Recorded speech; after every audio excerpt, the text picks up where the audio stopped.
பொதுவாகவே ஒரு வீடு அப்படின்னு இருந்தால் அந்த வீட்டையும் அந்த வீட்டில் வாழ்கிறவங்களுடைய சந்ததியினரும் காப்பாற்ற குலதெய்வம் அப்படிங்கிறது கட்டாயமாக வேணும். ஒரு வீட்டோட குலதெய்வமானது நிச்சயமாக அந்த வீட்டில் குடிகொண்டு இருக்க வேணும். உங்களுடைய வீட்டில் குலதெய்வம் குடிகொண்டு இருக்கா அல்லது குலதெய்வம் வீட்டில் இருக்குதா இல்லையா அப்படிங்கிற சந்தேகம் உங்களுக்கு துளி இருந்தால் கூட நீங்கள் இந்த பரிகாரத்தை செய்யலாம். அதே சமயம் உங்களுடைய குலதெய்வம் எது அப்படின்னு தெரியலையா, உங்களுக்காகவும் இந்த பரிகாரம் நீங்கள் செய்யலாம். குலதெய்வம் உங்களுடைய வீட்டில் குடிகொள்ளவில்லையா, நிச்சயம் அந்த தெய்வமே உங்களுடைய வீடு தேடி வர இந்த எளிமையான இந்த பரிகாரத்தை செஞ்சு உங்களுடைய வீடை சுபிட்சமாக மாற்றுங்க. உங்களோட வாழ்க்கையும் ரொம்ப அற்புதமாக மாறும். முதல்ல எந்த ஒரு தெய்வமாக இருந்தாலுமே நம்மளோட மனம் முருக உண்மையான முழு பக்தியோட அழைத்துமே அப்படின்னா அந்த தெய்வம் நம்மளோட வீடு கண்டிப்பாக தேடி வரும். அதில் எந்த ஒரு சந்தேகமும் கிடையாது. இது தவிர்த்த சில வீடுகளில் குல தெய்வங்கள் சில எதிர்மறை ஆற்றலின் மூலம் கட்டுப்பட்டு வீட்டு வாசலுக்கு வெளியே நிற்குமா. அதாவது நிலவாசலை தாண்டி அந்த குலதெய்வத்தினால நம்மளுடைய வீட்டிற்குள்ள நுழைந்து குடும்பத்தில் வரக்கூடிய பிரச்சனைகளை தடுத்து நிறுத்த முடியாத ஒரு சூழ்நிலையானது ஏற்படுமா. இப்படி தெய்வத்திற்கு இந்த சோதனையா அப்படின்னு சில பேர் சிந்திக்கலாம். ஆனால் இதுதான் உண்மை. நிறைய பேர் வீட்டில் குலதெய்வ கட்டு விழுந்துச்சு அப்படின்னா அந்த வீட்டில் பிரச்சனைகள் தலைவிரித்தாடும் அப்படிங்கிறது நம்மள பல பேருக்கு தெரிந்திருக்கும். சரி, உங்களுடைய வீட்டில் குலதெய்வம் இருக்கா அல்லது இல்லையா, குலதெய்வம் இல்லை அப்படின்னு சந்தேகப்பட்டாலும் சரி, அதே மாதிரி அந்த குலதெய்வத்தை உங்களோட வீட்டிற்கு அழைக்க ஒரு ஈஸியான சுலபமான பரிகாரத்தை நம்மளுடைய முன்னோர்கள் சொல்லி வச்சுருக்காங்க. அது என்ன அப்படிங்கிறத பார்க்க போகிறோம். வீடியோ பார்த்திங்களா, ரொம்ப யூஸ்ஃபுல்லாக இருக்கும். வீடியோவை ஸ்கிப் பண்ணாமல் முழுமையாக பாருங்கள். வீடியோ பிடிச்சிருந்தா மறக்காமல் லைக் பண்ணுங்கள். இது போன்ற பல சுவாரஸ்யமான தகவல்களை நீங்கள் தெரிஞ்சுக்கணும் அப்படின்னாலும் மறக்காமல் இனியவள் உற்சாகம் சேனலை சப்ஸ்கிரைப் பண்ணிவிட்டு கூடவே இருக்க பெல் பட்டனையுமே ப்ரெஸ் பண்ணிட்டு வாங்க வீடியோக்குள்ளே போகலாம். அதே மாதிரி உங்களுடைய குலதெய்வத்தோட பேர் என்ன அப்படிங்கிறத மறக்காமல் கமெண்ட்ஸில் சொல்லுங்கள். உங்களுடைய இஷ்ட தெய்வத்தோட பேரையும் கமெண்ட்ஸில் சொல்லுங்கள். பொதுவாகவே வாசனை நிறைந்த பொருட்கள் அப்படின்னாவே அது இறைவனுக்கு ரொம்ப ரொம்ப பிடிக்குமா. வாசனை மிகுந்த பொருட்களுக்கு நிச்சயம் அந்த கடவுள் வசப்படுவார் அப்படிங்கிறதே சொல்லப்படுது நம்மளுடைய சாஸ்திரம். அந்த வாசனை பொருட்களில் ஒன்று தான் அரகஜா. அந்த அரகஜா அபிஷேகம் செய்யும் போது கோவில்களில் சிலைகளின் மேல் பூசி பயன்படுத்துவாங்க. ஏன் அப்படின்னா இறைவன் அந்த இடத்துல நிரந்தரமாக வாசம் செய்ய வேணும் அப்படிங்கிறதுக்காக தான். உங்களுடைய வீட்டிலும் சரி, பூஜை அறையிலும் உங்களுடைய குலதெய்வத்தோட திருவுருவ படம் இருந்துச்சு அப்படின்னா அந்த திருவுருவ படத்திற்கு இந்த அரகஜ வால் பொட்டு வைத்து அதன் மேலே குங்குமம் பொட்டு வைத்து வாரந்தோறுமே வரக்கூடிய வெள்ளிக்கிழமை நாள்களில் இந்த வழிபாடை செய்யலாம். மனமுருகி வெளியில் இருக்கக்கூடிய தெய்வம் உங்களுடைய வீட்டிற்குள்ள நிச்சயம் வர வேணும் அப்படிங்கிற பிரார்த்தனையை தொடர்ந்து நீங்கள் செஞ்சு வந்தீங்க அப்படின்னா வீட்டிற்கு வெளியே நிற்கக்கூடிய தெய்வம் நிச்சயமாக உள்ளே வரும் அப்படிங்கிறதுல எந்த ஒரு சந்தேகமே கிடையாது. அடுத்தபடியாக உங்களுக்கு குலதெய்வம் அப்படின்னு சொல்லிட்டு என்று தெரியவில்லை, என்ன செய்வது, ஒரு பித்தளை கல செம்பு எடுத்துக்கோங்க. அதில் முழுக்க சுத்தமான தண்ணீரால் நிரப்புங்க. அந்த தண்ணீரில் ஒரு சிட்டிகை மஞ்சள் தூளை போட்டுக்கோங்க. ஒரு பொட்டு அரகஜாவை நீங்கள் பார்த்தீங்களா அந்த தண்ணீரில் கலந்துடுங்க. அந்த பித்தளை செம்பு சுற்றியுமே அரகஜாவால் பொட்டு வைத்து குங்கும பொட்டு வைத்து அந்த தண்ணீருக்குள்ளே 2 மாவிலைகளை போட்டு அந்த உங்களுடைய குலதெய்வமாக பாவித்து, எங்களுடைய குலதெய்வம் அப்படின்னு சொல்லி எது அப்படின்னு தெரியவில்லை, இருந்தால் கூட தெரியாத குலதெய்வமாக இருந்தாலும் உன்னை நினைத்து நாங்கள் வழிபடுறோம் அப்படின்னு சொல்லிட்டு நீங்கள் வேண்டிக் கொண்டீங்க அப்படின்னா உங்களுடைய குலதெய்வம் உங்களுடைய வீட்டில் குடிகொள்ளும் அப்படிங்கிறதுல எந்த ஒரு துளி கூட சந்தேகமே கிடையாது. உங்களுடைய குலதெய்வம் எது அப்படின்னு உங்களுக்கு தெரியாமல் இருக்கலாம். ஆனால் உங்களோட குலதெய்வத்திற்கு தெரியும். நீங்கள் தெரியாத குலதெய்வத்தை நினைத்து வழிபாடு செய்யக்கூடிய ஒரு பக்தி. வீட்டில் தீர்க்க முடியாத பிரச்சனை இருந்துச்சு அப்படின்னா உங்களுடைய குலதெய்வத்தை அரகஜா வைத்து இந்த முறைப்படி நீங்கள் அழைத்து பிரச்சனைகள் தீர வேணும் அப்படின்னு சொல்லிட்டு வேண்டிக் கொண்டாலே போதும். நிச்சயமாக உங்களுடைய வீட்டில் பிரச்சனைகள் இருக்காது. வீட்டில் தீர்க்கவே முடியாத பிரச்சனைகள் கவலை உள்ளவங்க தொடர்ந்து இதை 48 நாட்கள் இந்த முறைப்படி நீங்கள் குலதெய்வத்தை உங்களோட மனதார வேண்டி வீட்டில் வெள்ளிக்கிழமை தோறுமே நீங்கள் பூஜை செஞ்சு இந்த சிறிய பூஜை செஞ்சு இந்த இறைவனை வீட்டிற்குள் அழைக்கலாம். தவறொன்றும் கிடையாது. நம்பிக்கை இருக்கிறவங்க மட்டும் முழு நம்பிக்கையோடு இந்த பரிகாரத்தை செஞ்சு அதனோட முழு பலனையுமே அடையும். மேலுமே ஒரு வீடு எப்போதுமே மகிழ்ச்சியாக இருக்க வேணும் அப்படின்னா அங்கே முதல்ல நல்ல விஷயங்கள் தொடர்ந்து நடந்து கொண்டே இருக்கணும். வீட்டில் சுபகாரியங்கள் எந்தவித ஒரு தடைகளும் இல்லாமல் நடக்கணும். காரிய தடைகள் இல்லாமல் இருக்க வேணும். இதோட பணவருள நல்ல ஒரு முன்னேற்றமான சூழ்நிலை இருந்துச்சுனாவே கண்டிப்பாக மகிழ்ச்சி அங்கே இருக்கும். இல்லை அப்படின்னா ஒரு சேர ஒரு வீட்டில் அமைந்தாலே அங்கே நிம்மதியும் மகிழ்ச்சியும் நிரந்தரமாக குடிக்கொள்ளும்.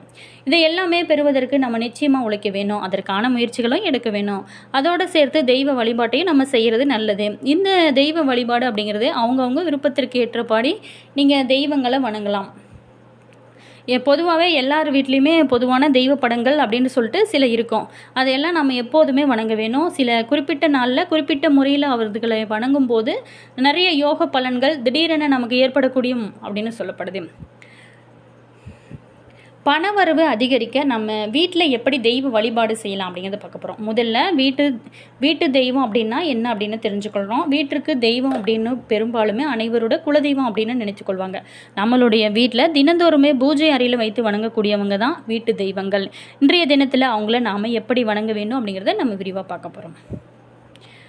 இந்த பூஜை அறையில் இருக்கக்கூடிய அந்த படங்கள் இருக்கு இல்லையா, அதை நம்மளோட மஞ்சள் நிறத்தாலான பூக்களை சூட்டி நீங்கள் வழிபாடு செய்யலாம்.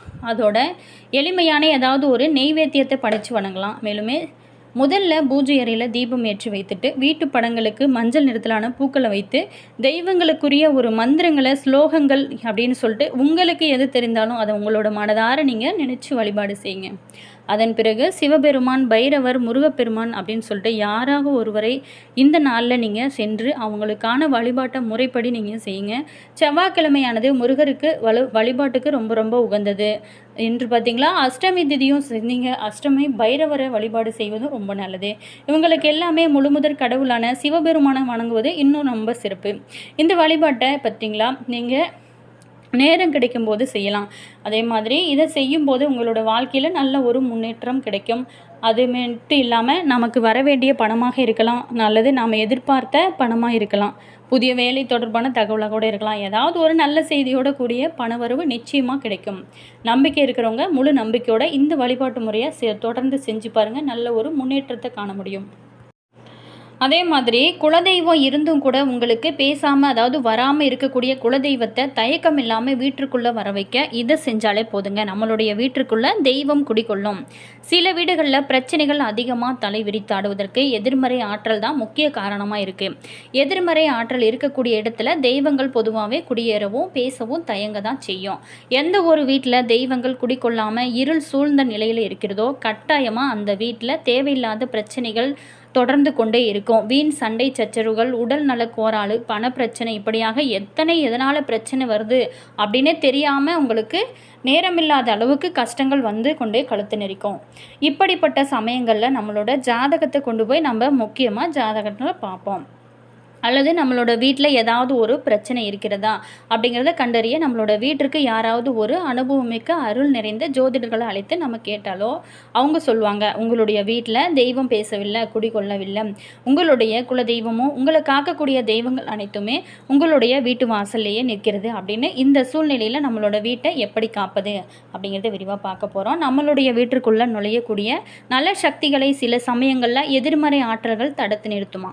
சில சமயத்தில் உங்களுக்கு கெடுதல் நினைக்கக்கூடிய உங்களுடைய எதிரிகள் கூட தெய்வங்கள் உங்களோட வீட்டிற்குள்ளே வராமல் பேசாமல் உங்களுக்கு உதவாமல் இருப்பதற்கு தடுத்து நிறுத்தி ஏதாவது ஒரு கட்டு போட்டு வைத்திருக்க கூட வாய்ப்பு இருக்கான். இதை எல்லாத்தையுமே தாண்டி நம்மளோட வாசலில் நிற்கக்கூடிய இந்த இறைவனை எப்படி நம்ம வீட்டிற்கு அழைப்பது அப்படிங்கிறத குறித்து தான் நம்ம இந்த பதிவில் விரிவாக பார்க்க போகிறோம். எல்லாருக்குமே இப்படிப்பட்ட பிரச்சனைகள் இருக்கும் அப்படின்னு சொல்லப்படவில்லை. சில பேர்த்துக்கு இப்படிப்பட்ட பிரச்சனைகள் இருக்கலாம். இதனால் அவங்களுடைய வீடுகளில் பல இழப்புகளை சந்திக்கவும் நேரிடும். அனுபவபூர்வமாக உணர்ந்தவங்களுக்கு பிரச்சனையின் வீரியம் என்ன அப்படின்னு புரியும். சம்மதமே இல்லாமல் விபத்துக்கள் மூலம் கூட குடும்ப உறுப்பினர்கள் நிறைய பிரச்சனைகளை சந்திக்கிறாங்க. சரி, இப்படிப்பட்ட பிரச்சனைகள் இருக்கிறவங்களுக்கு சுலபமான ஒரு தீர்வும் இருக்குது. நம்மளுடைய வீட்டில் இந்த பரிகாரத்தை நாமே செஞ்சு கொள்ள முடியும். சிவப்பு நிற காட்டன் ஒரு துணி எடுத்துக்கோங்க. ஒரு சிறிய பாத்திரத்தில் கொஞ்சம் போல் பன்னீர், வாசனை பொருட்களான ஜவ்வாது, ஒரு சிட்டிகை அத்தர் மற்றும் சிட்டிகை மல்லிகைப்பூ, கொஞ்சம் தண்ணீர் ஊற்றி அதை கரைச்சி தயாராக இருக்கக்கூடிய அந்த சிவப்பு துணியை அந்த தண்ணீரில் நனைச்சி முதல்ல உலர வச்சுக்கோங்க. அந்த துணியானது வாசம் நிறைந்ததாக இருக்கும். அந்த முனை உடையதாக 3 விரலி மஞ்சளை எடுத்து அதில் நீங்கள் வச்சுக்கோங்க. அந்த சிவப்பு துணியில் வைத்து சிவப்பு நூலால் ஒரு முடிச்சு போட்டு கட்டிக்கோங்க. பிறகு இந்த முடிச்சுக்கு சந்தன பொட்டு, குங்கும பொட்டு வைத்துக்கோங்க. இப்படி நீங்கள் செய்யும்போது உங்களுடைய வீட்டு பூஜை அறையில் தீபம் ஏற்றி வைத்துவிட்டு இந்த முடிச்சை நீங்கள் தீபத்தோட அருளில் வைத்துவிட்டு குலதெய்வத்தை உங்களோட மனதில் நினச்சி கொண்டு நிலவாசப்படியில் ஒரு ஆணியில் இந்த முடிச்சை மாட்டி விடுங்க. இந்த பரிகாரத்தை நீங்கள் வெள்ளிக்கிழமை நாளில் 6 மணிக்கு நீங்கள் செய்யலாம், அல்லது செவ்வாய்க்கிழமை மாலை 6 மணிக்கு செய்யலாம். வாசலில் மாட்டிய இந்த முடிச்சுக்கு தினந்தோறுமே நீங்கள் வீட்டில் தீபம் ஏற்றும் போது தீப தூப ஆராதனை இது எல்லாமே காட்டுங்க. இப்படி தூபம் காட்டி மனதார வேண்டுதலை வைத்துக்கோங்க. உங்களோட வீட்டில் இருக்கக்கூடிய பிரச்சனைகள் அனைத்துமே தீர வேணும், குலதெய்வம் எங்கள் வீட்டுக்கு வர வேணும், குலதை காக்க வேணும் அப்படின்னு சொல்லிட்டு உங்களுடைய வீட்டு வாசலில் நிற்கக்கூடிய தெய்வம் வீட்டுக்குள்ளே வர வேணும், உங்களுக்காக பேச வேணும் அப்படின்னு சொல்லிட்டு பிரார்த்தனையை நீங்கள் வச்சுக்கோங்க. இப்படி 11 நாள் இந்த முடிச்சு அப்படியே நிலவாசப்படியில் இருக்கட்டும். 11வது நாள் மாலை 6 மணிக்கு வீட்டில் எப்போதுமே வெள்ளிக்கிழமை பூஜை செய்வது போல் நீங்கள் செஞ்சு வாசலில் இருக்கக்கூடிய அந்த முடிச்சை அவிழ்த்து பூஜை அறைக்கு கொண்டு வந்து வைத்து அந்த முடிச்சை பூஜை அறையிலேயே மீண்டும் ஒரு 5 நாட்கள் வைத்து நீங்கள் பூஜை செய்யுங்க. உங்களோட வாசலில் 11 நாட்கள் வாசம் நிறைந்த அந்த மஞ்சள் வைத்து மனநிறைவோடு வீட்டிற்குள்ளே உங்களோட தெய்வத்தை அழைக்கும் போதே அந்த தெய்வமானது இந்த மஞ்சளில் நிச்சயமாக குடியேறியிருக்கும். குலதெய்வம் குடியிருக்கக்கூடிய அந்த மஞ்சள் முடிச்சை கொண்டு வந்து உங்களுடைய வீட்டு பூஜை அறையில் வைத்து பூஜை செய்யும் பட்சத்தில் நிச்சயம் அந்த குலதெய்வம் உங்களோட வீட்டிலும் குடியேறும் அப்படிங்கிறதுல எந்தவித சந்தேகமும் கிடையாது. இந்த பூஜையை செஞ்சு முடிந்ததுக்கப்புறம் உங்களை அறியாமலேயே உங்களுடைய வீட்டில் நல்ல விஷயங்கள் எல்லாமே நடக்கும். உங்களுடைய வீட்டில் நேர்மறையான எண்ணங்கள் உங்களுக்கு அதிகரிக்கும். கண்டிப்பாக முடிஞ்சவங்க செஞ்சு பாருங்கள். All viewers, thank you.